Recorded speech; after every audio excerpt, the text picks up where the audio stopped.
Have you ever pondered the true essence of existence? Today we dive deep into the Surah Al-An'am, a chapter from the Holy Quran that might provide some answers. Welcome, dear listener, as we journey through the profound depths of Surah Al-An'am. As the sixth chapter of the Quran, this surah is a rich tapestry of 165 verses, each one offering its own unique insights and wisdom. Revealed in the spiritual heartland of Mecca, Surah Al-An'am carries a potent message of monotheism, steadfastly rejecting the concept of polytheism. In this surah, we find a call to recognize the oneness of the Creator, a divine invitation to reflect on the unity of existence. It encourages us to look beyond the surface, to question, to seek, and ultimately to understand the intricate interconnectedness of all life. Now, let's embark on a journey through the verses of this enlightening surah. The Surah Al-An'am begins by addressing the most profound aspects of our existence. We dive into the first 50 verses of Surah Al-An'am, a chapter that opens with an awe-inspiring depiction of the creation of the universe. Allah, in His infinite wisdom and power, brought forth the heavens and the earth, the sun and the moon, and all life forms, from the tiniest microorganisms to the largest mammals. These verses serve as a humbling reminder of our place in the grand scheme of existence. The surah then transitions into the concept of divine guidance. The verses explain that Allah, as the creator and sustainer, is the ultimate source of guidance for all creatures. Each of us, like the sun that rises and sets or the moon that waxes and wanes, has a divinely ordained path. This path, filled with trials and tribulations, joys and sorrows, is uniquely ours and designed to help us grow and evolve. Next, the surah emphasizes the importance of faith. It speaks about those who, despite witnessing the miracles of nature and life, refuse to believe in a higher power. These verses challenge us, the listeners, to reflect on the world around us. Are we not moved by the changing of the seasons, the blooming of a flower, or the birth of a child? These are not mere coincidences, but signs of a divine plan. The surah cautions us against arrogance and ignorance. It encourages us to seek knowledge, to question, to ponder, and above all to have faith. Faith, not as a blind following, but as an enlightened understanding that there is a Creator who is infinitely wise, merciful, and just. These verses also highlight the value of gratitude.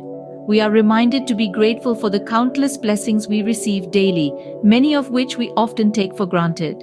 Gratitude, in this context, is not merely an act of saying thanks, but a state of being that acknowledges and appreciates the divine benevolence in our lives. Thus, these verses compel us to ponder the grandeur of the universe and our place within it. As we delve deeper into Surah Al-An'am, the text continues to unravel profound wisdom.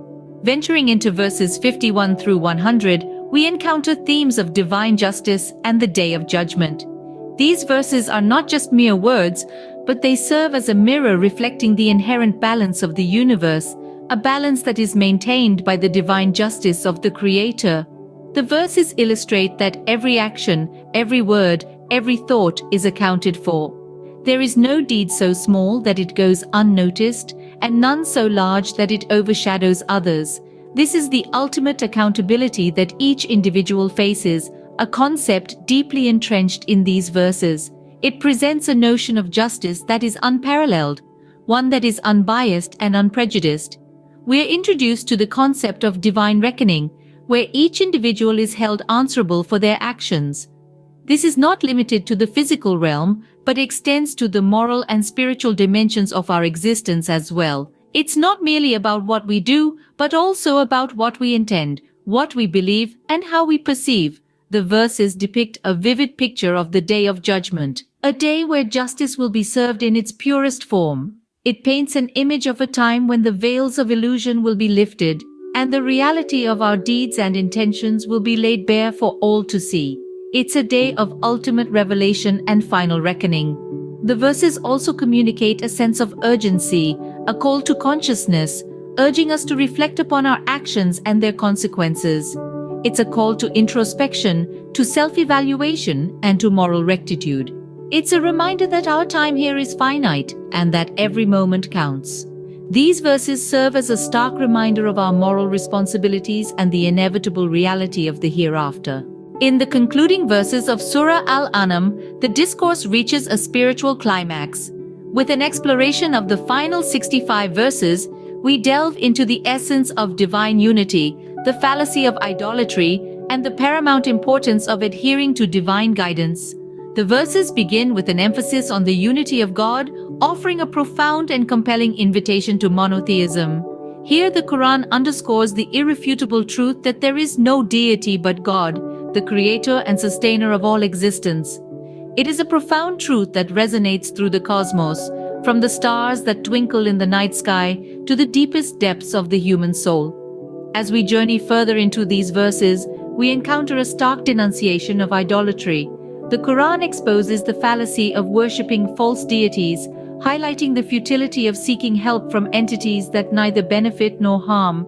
It is an eloquent and powerful critique of polytheism, urging us to question the validity of such beliefs and practices. Next, the importance of following divine guidance is stressed. In a world filled with myriad paths and countless distractions, the Quran serves as a beacon of light, guiding us towards the path of righteousness and truth. The verses remind us that divine guidance is the key to discerning the true from the false, the right from the wrong. In these concluding verses, the Quran also addresses the nature of life and death and the ultimate reality of the hereafter. It reminds us of our mortality and the transient nature of earthly life, while also offering hope and solace in the promise of eternal life in the hereafter, for those who follow the path of righteousness. Thus, Surah Al-An'am culminates in a powerful denunciation of polytheism and a reaffirmation of monotheistic faith. It is a stirring call to embrace the truth, reject falsehood, and embark on a spiritual journey towards unity, righteousness, and eternal peace. Now that we have journeyed through the Surah Al-An'am, let's reflect on the profound wisdom it imparts. We've journeyed through a spiritual landscape, traversing the contours of divine wisdom, and now we stand at the precipice of reflection, looking back at the path we've walked. The Surah Al-An'am, or the Cattle, is a vast expanse of spiritual insight, a testament to the oneness of the divine and a guide to moral responsibility. One of the key themes that resonates throughout this surah is the oneness of God. It is a firm affirmation of monotheism, a declaration that there is only one God, one creator, one sustainer. This concept is not just a theological postulate, but a worldview that shapes our perspective on life, our interactions, and our understanding of the universe. We are all interlinked in this grand tapestry of existence, orchestrated by the singular divine entity. The surah also emphasizes divine guidance, a beacon of light in the darkness of ignorance. It reminds us that God is not a distant, detached entity, but an ever-present guide, leading us through the labyrinth of life. It puts forth the Quran as a spiritual compass, a repository of divine wisdom that can help us navigate the complex terrains of our existence. Then, there is the theme of the miracles of creation, the wonders that surround us in our everyday lives. It encourages us to look around, to observe, to contemplate the world we inhabit. From the rising sun to the twinkling stars, from the blooming flower to the chirping bird, every facet of creation is a testament to the grandeur of the divine. The surah also underscores moral responsibility, urging us to lead lives of righteousness. It lays down the moral framework, the ethical guidelines we need to adhere to. It reminds us that our actions have consequences and that we are accountable for our deeds. Finally, Surah Al-An'am brings our attention to the Day of Judgment, a day of reckoning when our deeds will be weighed, our lives assessed. It serves as a reminder of the transient nature of our earthly existence and the eternal reality that awaits us. All these themes are interwoven to create a holistic spiritual guide for believers. They are not isolated strands, but interconnected threads that together form the fabric of our faith. As we conclude our exploration of Surah Al-An'am, we are left with a deeper understanding of our existence, our responsibilities, and our faith. Until next time, continue to ponder, reflect, and seek wisdom in every aspect of life.